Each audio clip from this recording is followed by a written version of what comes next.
Hey everybody, it's Dina Rico with the Creativity Cave, and I'm making this gorgeous card today, and it's kind of based off of this box that I made this weekend. So I wanted to show you how I created it. I think it's pretty cool.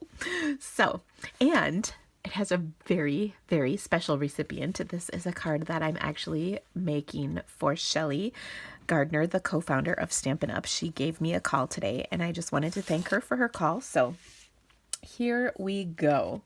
So first of all, I've got my piece of basic gray cardstock that I'm going to fold in half, and I'm going to put a piece of watercolor paper on the inside that I can write on, and I'm going to stamp it with, I'm actually going to use my stamparatus. And the reason I'm using my stamparatus is because I want to make sure I get a good crisp image. Okay, so let me show you why I say that. So when you stamp, of course, on watercolor paper in particular, there is a good chance that you can have trouble with it getting a good inking, and that the reason is because the watercolor paper can be very textured, and so this tends to not want to stamp on it as well. So what I did is I placed my cardstock over here on the side, and I knew I wanted my flower to be over on the side. Now, because I'm right up against these hinges, I want to make sure that the hinge plate I'm using is actually at the top, not the hinge plate that would go this way, because when you're close to the hinges, it doesn't stamp as well if you're on the hinged plate. But this is just the open edge of this plate, not the hinge side. Does that make sense? I hope that does. All right, so I'm going to take and ink this up with some black archival ink, because I am going to watercolor on this watercolor paper. I want to make sure I have black archival ink. Now that's stamped pretty well, but what I can do if it didn't is just re-ink it again and stamp it again, and then it's aligned perfectly. Okay, now this will come through a little bit better in just a second. So I'm going to take a second piece of watercolor paper, and I'm going to stamp the other piece, and actually I think I have that lined up for this piece, this post-it, and it's a long story short why I have this post-it here. It was actually for a project that I was using with my downline meeting last week. So on this piece, I flipped my plate around, because you can see I have an image on one side and on the other. And again, I'm going to do the same thing. I'm pretty sure this one's not going to stamp well, because it actually took me about 3 or 4 times to get a good impression. But I inked it up with my archival ink just the same, and I'm stamping it down, and you can see how that did not give me a very good impression. Okay, so we're going to ink that up again, and we're going to stamp it down. Now I am kind of a ding-dong. I didn't put my magnet on there, so let me grab that. That will keep it from moving, but you can see so far it has not moved. One word of advice: do not put your two magnets together. They will cling together, attract together, and break. And because this is a known issue, Stampin' Up! Will not replace your magnets, so please be careful with them. I tend to use only one at a time unless I really need a second for something. Okay, so you can see I'm really inking and pressing. And that is the beauty of the stamparatus, is it allows me to get a truly great impression. Okay, so I'm going to take that aside, pull this off. I'm just going to put both pieces on the same side of the plate and move it out of the way. Okay, next I want to watercolor both of these pieces. So to do that, I'm going to take my aqua painter and blender pen, and I'm sorry, not aqua painter and blender pen, aqua painter and ink pad. So in this case, I'm using Lemon Lime Twist and Bermuda Bay. Now I just am going to squeeze the ink to the lid of my pad to pick up that color. And I've had a few people asking me about this recently. I do have a really great watercolor class called Watercolor School. It's actually geared towards learning all of the ins and outs of watercoloring. I shouldn't say all, but it's a really great course that I had a couple years ago, or maybe it was last fall actually. Anyway, no, it was a year ago fall, but it does not matter. But it goes through all the basics of watercoloring, how to blend, how to achieve that beautiful watercolor effect. And I highly recommend it. If you've ever struggled with watercoloring, this is a fantastic class.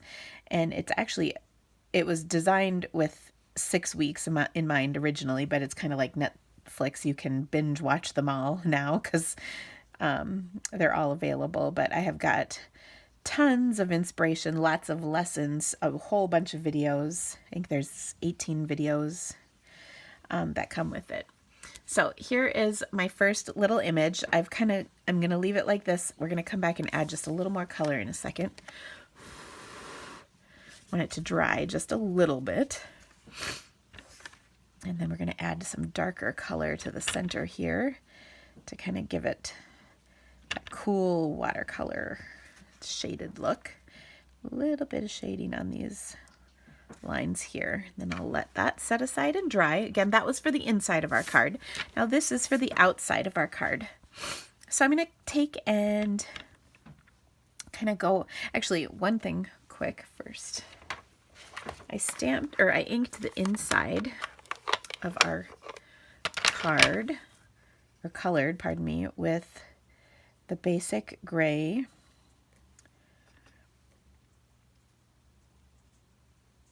ink pad. This is permanent ink, so it actually is staining the tip of my aqua painter, but that's okay because it is still going to work just fine in my light colors. That won't affect it. Also, when I watercolor, I like to use a little rag that I have. This is a burp rag from when my kids were babies, and it works great for cleaning off my aqua painter. Okay, now I'm going to come back, and I'm kind of going over my image. And one thing about this is the shading is kind of figured out for you. And what I mean by that is there's lines on here, and where there's lines, you definitely want to have darker color. And then when there's less lines or no lines, that's where you want it to be lighter. So it kind of helps you figure out the shading, which is wonderful. And I'm kind of going over most of the whole thing, and then I'm going to add in darker color. And the beauty of watercolor paper is that you can take away color. Regular cardstock would not let you do that very well, if at all, and your paper would most likely pill up as you tried to kind of go over those images any more than maybe once or so. So watercolor paper is really the key to having great success with watercoloring.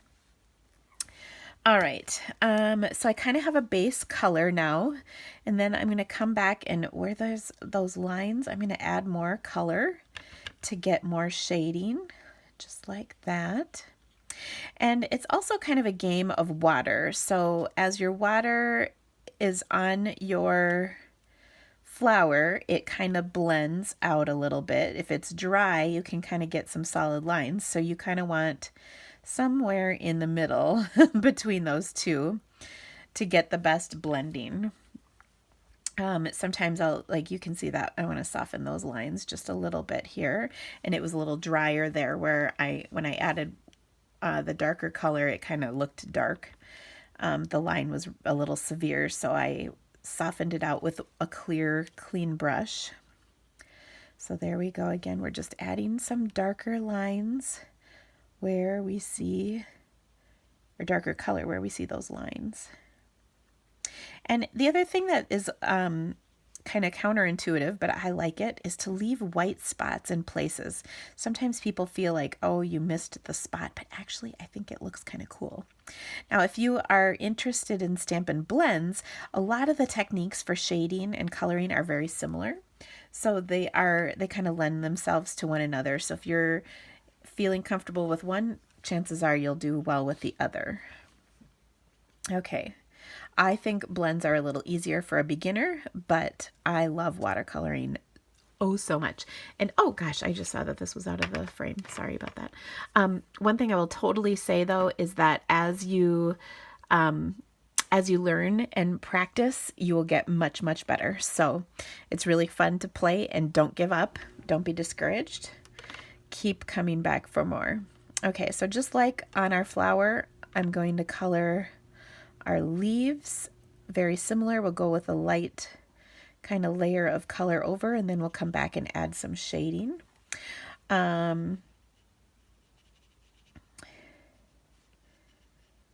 So this colors, despite being a larger image, it colors up pretty quickly, which I love.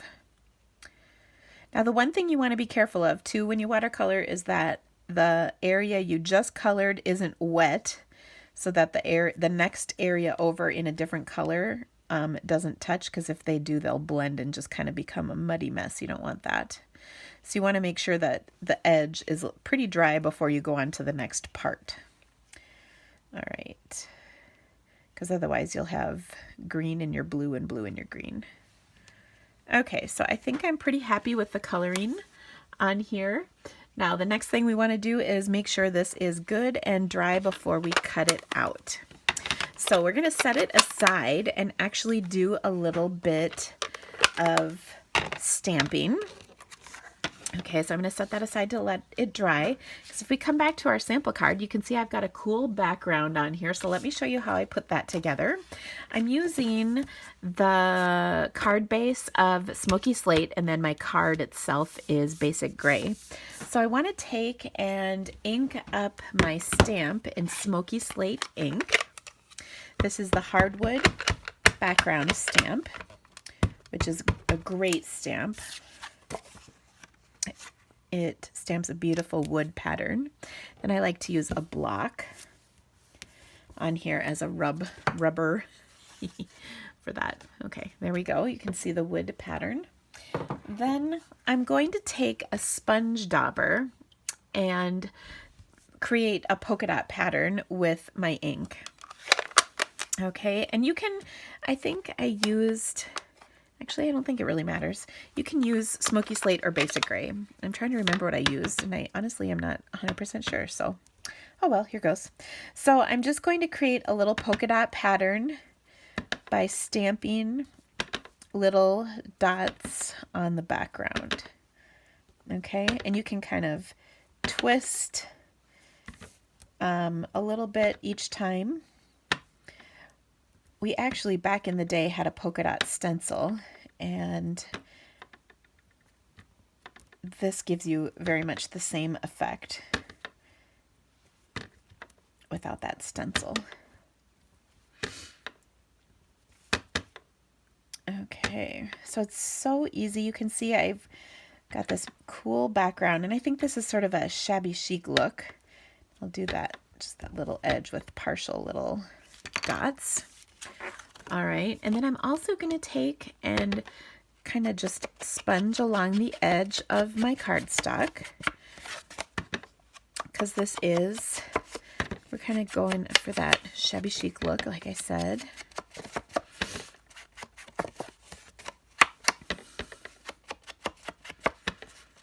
And there we go. Okay, next I will take and adhere this to my card base. Now, all of the photos, dimensions, colors, and supplies that I used on this card will be on my blog. There is a link in the description of this video.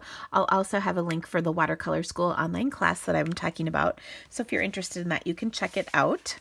Now, on here, I'm going to change this up with one little thing. I pulled my box back out and recalled that I used this from the heart and this label from the paper or petal palette bundle, and I used the petal palette stamps on this box, but I wanted something a little bigger, so I chose the larger image from the Birthday Bloom stamp set. And let me pull that out, because I don't think I showed you the Birthday Bloom stamp set yet. This is the stamp set, and it's such a pretty stamp. So you can easily do that. Now the other thing I just thought of doing is, what if we took this, hopefully this will look good because I actually am kind of winging it here. But what if we take this big border stamp and stamp it on our little inside, like right there. Ooh, I like that. So I think I'm going to do that in Smoky Slate, just for fun.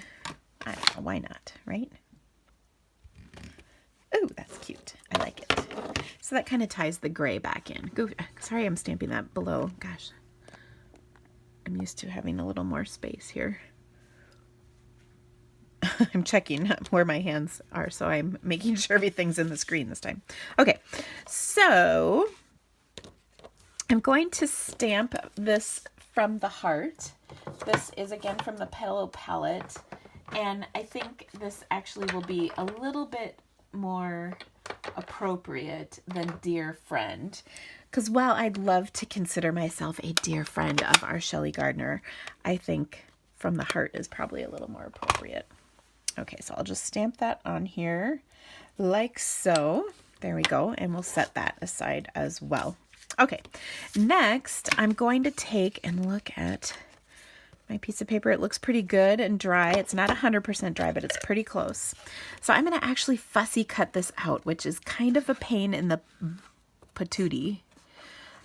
Fussy cut is definitely the appropriate terminology for this particular situation, because it does take a little while to cut it out. But this is a special card, and you went through all that work of watercoloring it so beautiful. So we're going to make sure it comes out as a beautiful work of art at the end. So I'll just keep going around.